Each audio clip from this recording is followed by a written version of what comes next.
there had been some big news over the weekend, if you've heard. Mhm. Our president, Joe Mhm. Biden, stepped aside. So there's a lot of things that I want to talk about with you about this. We want to talk about, first, I want to start with the legacy of Joe Biden and Mhm. what my personal feelings about Joe, and I'd like to hear yours as well. But I, I can't express enough how great of a president this guy was. And for anybody that doesn't actually follow the news and they don't follow exactly what he did and what he meant for this country, they're going to scoff at this. But Joe Biden did more in 4 years. I'm talking about legislation wise, in 4 years than most presidents do in 8. We have mentioned that on this program before. And I see in the comments all the time, you can't defend Joe Biden's record. I'm like, what are you talking about? This is very simple for me. I can sit here. In fact, Right. the only reason why I don't want to defend it in a comment section is because I fucking hate typing and it would require me to type Same. way too much. Same.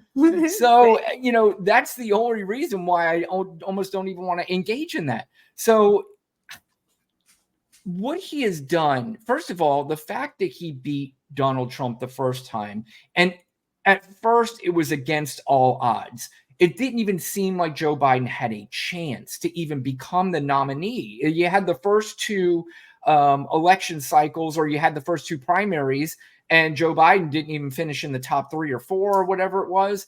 And then South Carolina hit. Jim Claiborne came out and said, let's cut the shit. Joe Biden is our man. Everybody started to say, Jim Clyburn said it. We need to get back on board with Joe Biden. Right. Joe Biden started dominating from there, became the nominee, and for the most part, kicked the shit out of Donald Trump and won that election handily. He won it by 7 million votes. He won more states than even anticipated. So, what Joe Biden has done for this country and just the man that he is and who he has been his entire life and his entire career. We all know the story at this point. We all know what he went through with his wife and his child dying in car accidents, with Hunter being a drug addict. And, I'm sure a lot of people out there, whether you love Joe Biden or you don't, can at least relate with somebody in your family that needs love and attention in a way that is almost impossible to give when they are on some sort of substance, or they're at a place in their life where there's just nothing that you can do. And through all that, Joe Biden just continued to move forward, and he continued to be a kind, sweet person. When he found somebody with a stutter, a young kid, he personally gave his phone number and said, you call me. Right. You call me and I will talk to you. And you know what?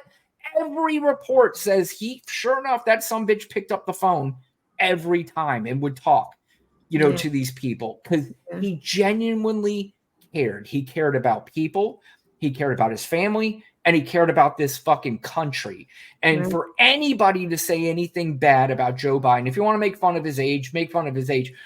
But to say anything bad about him and to castrate him, or to say the mean, ugly things that you've said about him, then you're just a bad, awful human being, because he is the absolute opposite of a bad, awful human being. Lana, what are your thoughts on our president? I mean, you said it all. Just about. It's like the whole idea that Joe Biden is an elitist, Right. or like, he didn't go to an elite school. No. As you said, his wife and daughter died in a car accident, and instead of, not going to the Senate, he got sworn in 2 weeks later because he felt that it was needed somewhere else. Like he could, honor his wife and his daughter through good acts. Yes. Right? That's the selflessness part of Joe Biden. And that's just a piece of it. Again, he's not an elitist. He went to a Joe Schmo school. He took the train to DC to work and then back home to his boys. Like, if that's not a regular Joe, who is? Right. Donald Trump is not riding on nobody's train, shaking hands with the regular folk. But that is Joe Biden. He tells the story of his own dad. And this is how you know he's Israel and he is one of us, because he remembers the sayings of his dad. He can repeat the sayings because his dad was just a working class guy. And as we know, I don't know about elitist and growing up in a rich household, but I know when you come from a working family, your parents got some type of saying for everything. Right. It's just like a saying for wasting food. It's a saying for running too much water. Like, there's always this saying. But Joe is just a regular guy. And then the story. Sorry, hey, Bear. Bear dog is trying to get in the sink. He must need water. My pets are lucky they're behind me because I'm sure they're doing some screwy shit too. Yeah, but in the last thought was just like, it just solidified it when, you heard them. You may have the clip of her when she went to the campaign headquarters and told the story about Joe. And not only did Kamala tell the story about Joe Biden, her husband told a story about when Joe Biden called Kamala to give her the news that she was chosen. But not only did he call Kamala, he talked to Kamala's husband. Yeah. He called Kamala's husband's parents. Yeah. And he talked to their children. Yeah. And not an easy call either. And then invited them over. I'm talking about when she was vice president. Oh, I'm sorry. Yeah, when she announced. Yeah, sorry. Yeah, and then invited them over, and Joe baked them cookies. Yeah. Stop playing right now about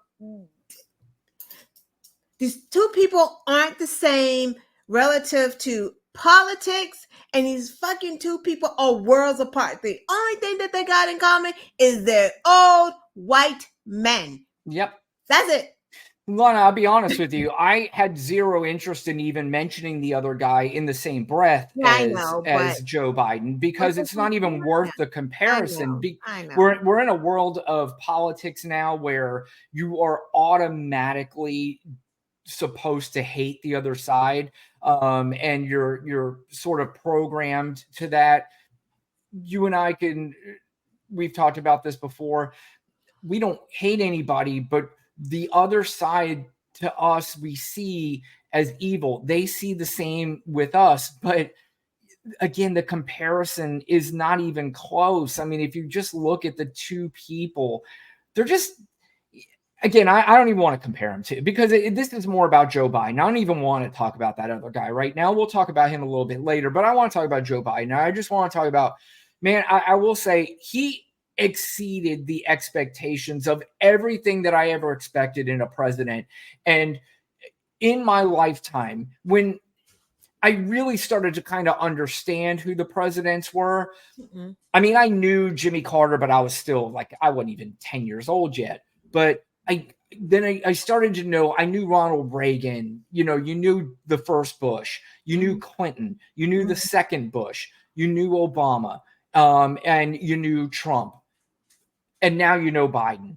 And in my lifetime, as much as I love Bill Clinton and everything that he's done for this country, in fact, he left the country with the first surplus I don't know if it's ever or one of the very few surpluses. The way he handled the economy was extraordinary. Barack Obama might have been the greatest speaker and greatest leader and person that just made you feel good about this country. But Joe Biden's accomplishments are the best of any president in my lifetime, period. Yeah. He might not have spoken the best. He might not have appeared the best, but this guy just went to work. That old Scranton, Pennsylvania work ethic that he's always had and always bragged about. That's who Joe Biden is. And dare I say, Lana, he may go down as the greatest one-term president of all time. Now, you got Kennedy, of course, who sadly was not able to finish out his term. But history is going to be incredibly kind to Joe Biden. Yeah. I hope Joe Biden gets all the rest. I hope he and Jill have many years together, because the sacrifice has always gotten it for me. Is like, y'all don't understand. He's literally sacrificing. He came back after his son passed away a few years. Like, he had to still be in mourning to watch your son suffer like that. Like, you don't just get over that, but he felt that his country needed him. Yeah. So that's why he stepped back in, because he felt that. And then he was going to run again, because again, the country needs him, right? Like, and we did need him for the time. And, you know, talking about him, you know, his legislative accomplishments, just all of his accomplishments and all the great things that have come from Biden. As we look at Kamala, just setting records on her own. And that's because of, you know, Biden gave that to her. He gave her that opportunity, and I'm very grateful for that. Yeah, he absolutely did. And we are definitely going to get into our future president, Miss Harris. But before we do that, I want to play this clip. There are a couple of very sweet moments, but this is Kamala Harris recently at an event, and she had this to say about Joe Biden. Our president. Joe Biden's legacy of accomplishment over the past 3 years is unmatched in modern history. In one term, he has already surpassed the legacy of most presidents who have served 2 terms in office. And I first came to know President Biden through his son, Beau. We worked together as attorneys general in our states. And back then, Beau would often tell me stories about his dad. He would talk about the kind of father and the kind of man that Joe Biden is. The qualities that Beau revered in his father are the same qualities that I have seen every day in our president. His honesty, his integrity, his commitment to his faith and his family, his big heart, and his love, deep love of our country. And I am firsthand witness that every day our President Joe Biden fights for the American people, and we are deeply, deeply grateful for his service to our nation. Yeah, and you know, we hear speeches like that all the time, but that's absolutely genuine, and it's emotional, and it's just, you know, just listening to that, you listen to how she speaks about Joe Biden, and you can feel every bit of that. And you can feel I'm not just saying this because now I'm running for president. I'm saying this because I fucking mean it. Yeah. Did you hear him say, I love your kid? I got that clip next. So, you know, I want to play that since Lana brought it up. You know, we talked about some genuine moments, and we talked about, you know, just how good and sweet of a man this guy is. Because, Lana, to be the president of the United States, your ego has to be so incredibly large that it's almost impossible to understand how big your ego needs to be. So for him to say, after weeks and weeks and weeks of saying, I could do this, leave me the fuck alone, to say, fuck, all right, I'm going to step aside. And you can already see he may internally be bitter, but externally, I have not seen any second of bitterness out of this very, very good man. Yeah, that bitterness went away when he saw how it took off. There's like, how can you be bitter? Now you're just like, I get it.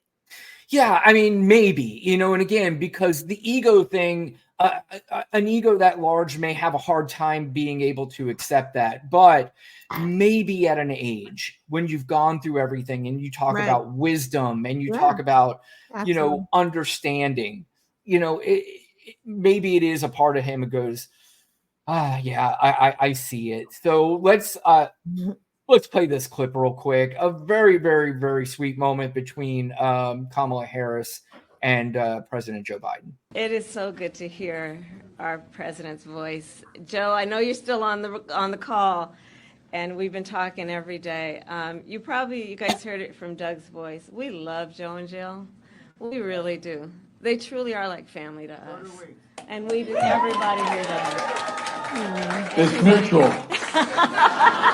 I knew you were still there. You're not going anywhere, Joe. I'm watching you, kid. I'm watching you, kid. I love you. I love you, Joe. Yeah, just calling her. Yeah. Jeez, I mean, that sounded like a 1940s black and white. no, I'm watching you, kid. I love you, kid. I love you, Joe. Yeah. She sounds just like Katharine Hepburn or somebody. No question. I mean, but it just,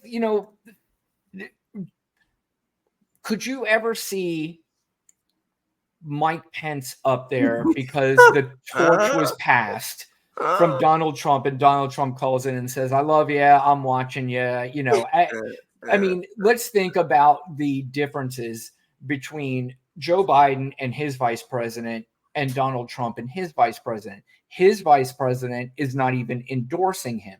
His vice president's life was threatened because Donald Trump said, you did not do what I told you to do, which was break the law and be a fucking asshole. Mm-hmm. But this side, and this is what we're going to get into now,